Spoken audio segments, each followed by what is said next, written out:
গ্ৰেপ্তাৰ হ'ল কালাইন HF স্কুলৰ অধ্যক্ষ। উপযুক্ত তদন্তৰ আশ্বাসত প্ৰতিবাদ স্থগিত।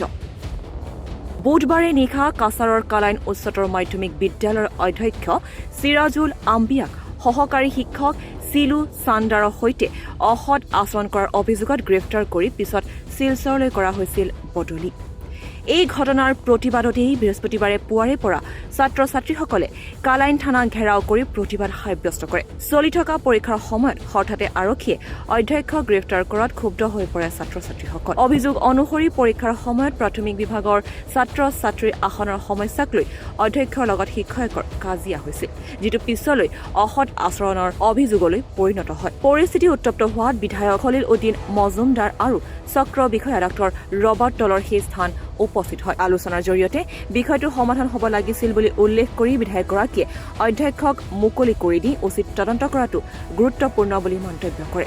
তেওঁ আৰু অভিযোগ কৰে যে এজন অধ্যক্ষক গ্ৰেপ্তাৰ কৰাৰ পূৰ্বে জিলা কৰ্তৃপক্ষক খবৰ দিয়া হোৱা নাছিল। বিধায়কগৰাকীৰ আশ্বাসত এতিয়াৰ বাবে এই প্ৰতিবাদ স্থগিত ৰাখিছে ছাত্ৰ ছাত্ৰীসকলে।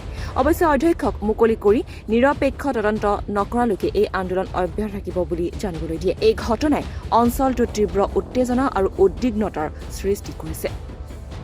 ঘটনা আমি তো শিওর জানি আর না মানে কিটা হইছে এখানে এখন মানে আমরা সাড়ে আজকে ছাড়ার লাগিয়া আমার মানে অনুরোধ রইল, আর যদি এলা ছাড়ই না আমরা সাড়ে আমরা রাস্তাত নামবো আর নামছিও আন্দোলন মানে চলছে তো আরো চলবো। ছাত্ররে তাই বুঝাই আর গেছেন যে লিগ্যাল প্রসিডিওরে যা হইতে লাগে তাই হইব এবং এই ব্যাপারে তাই ছাত্ররা সঙ্গে আসুন, তাইনো ব্যাপারটা বুঝছেন যে এখানে ঘটনা কিতা অ্যাকচুয়াল ঘটনা কিতা সেও বায়াস্ট ইয়ারিয়া থানায় এফআইআর করছে।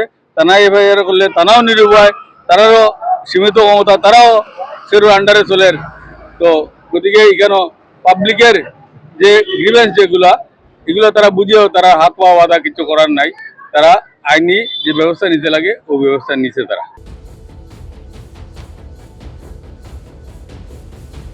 কাটিগড়ৰ পৰা সনু চৌধুৰীৰ ৰিপৰ্ট, ডি নিউজ আৰু ডি নৰ্থ ইষ্ট।